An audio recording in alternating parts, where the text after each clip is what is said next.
അതൊരു അത്ഭുത പ്രതിഭാസം തന്നെയായിരുന്നു. അതായത് ആ കാലഘട്ടത്തിലെ പല സിനിമകളും തിരക്കഥ പൂർത്തിയാക്കിയിട്ടല്ല തുടങ്ങിയിരുന്നതെന്നുള്ളത് എല്ലാവർക്കും അറിയാം.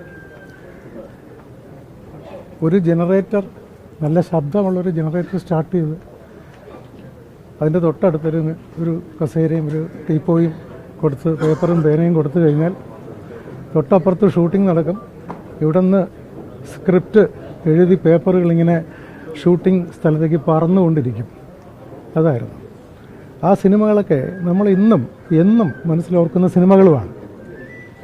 ഒരുപാട് ഉത്തമ സിനിമകൾ.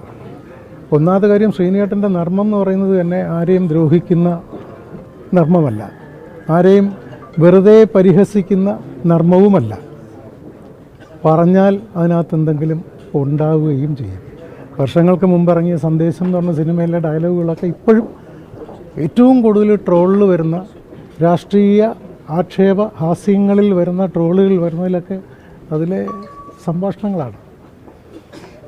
പിന്നെ നടൻ എന്നുള്ള നിലയ്ക്ക് തീർച്ചയായിട്ടും ഒരു പ്രത്യേക ശൈലി സിനിമയിൽ അഭിനയത്തിൽ കൊണ്ടുവന്ന ആളാണ് ശ്രീനിയേട്ടൻ. അദ്ദേഹം അഭിനയിച്ച എല്ലാ സിനിമകളും അങ്ങനെ തന്നെയാണ്. ഒട്ടുമിക്ക സിനിമകളും അങ്ങനെ തന്നെയാണ്.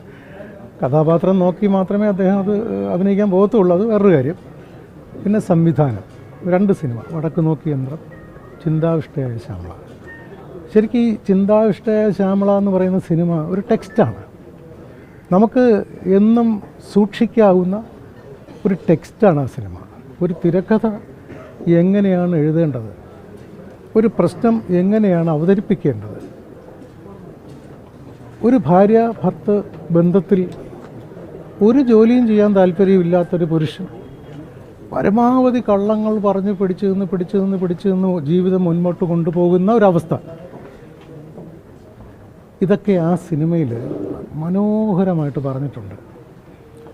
അപ്പോൾ 46 വർഷം മലയാള സിനിമയിൽ നിറഞ്ഞു നിന്ന് ആദ്യം നടനായിട്ട് തുടങ്ങി മണിമുഴക്കം എന്ന് പറയുന്ന സിനിമയാണ് അഭിനയിച്ചത്. അതിനുശേഷം ഡബ്ബിംഗ് ആർട്ടിസ്റ്റായി മമ്മൂക്കയ്ക്ക് വേണ്ടി വരെ ഡബ് ചെയ്തിട്ടുണ്ട്. ഇതെല്ലാം അദ്ദേഹത്തിൻ്റെ സിനിമാ പ്രവർത്തനങ്ങളാണെങ്കിൽ, ഇനി അദ്ദേഹത്തിൻ്റെ വ്യക്തിപരമായ കാര്യത്തിലേക്ക് വരികയാണെങ്കിൽ നല്ല സുഹൃത്താണ്. ഞാനൊക്കെ ശ്രീനിയേട്ടാന്ന് വിളിക്കുമ്പോൾ അത്രയും സ്നേഹത്തോടെയാണ് വിളിച്ചിരുന്നത്. ഒരുപാട് സൗഹൃദങ്ങൾ സൂക്ഷിച്ചിരുന്നു. എന്നാൽ മനസ്സിൽ പിടിക്കാത്ത കാര്യങ്ങൾ ഇനി ആരുടെ മുഖത്ത് നോക്കി പറയും. അതിപ്പോൾ ചാനലിലായാലും സ്റ്റേജിലായാലും എവിടെയായാലും അദ്ദേഹം അത് പറയും. അതിൻ്റെ പേരിലൊക്കെ വിമർശനങ്ങളും വന്നിട്ടുണ്ട്. പക്ഷേ അതൊന്നും പുള്ളി കാര്യമായിട്ട് എടുക്കാറില്ല.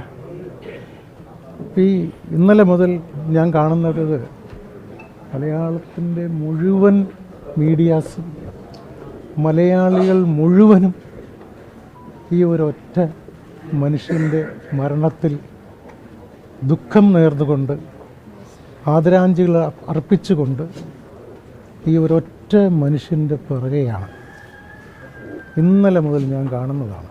കേരളം മുഴുവൻ അത് ആ മനുഷ്യനുണ്ടാക്കി വെച്ച അത്യപൂർവമായ സൃഷ്ടികളുടെ ഒരു തിരിച്ചു കൊടുക്കുന്ന സമ്മാനമാണ്. അതുകൊണ്ട് ശ്രീനിയേട്ടൻ മലയാള സിനിമയുടെ എല്ലാമായിട്ടുള്ളൊരു വ്യക്തി തന്നെയാണ്.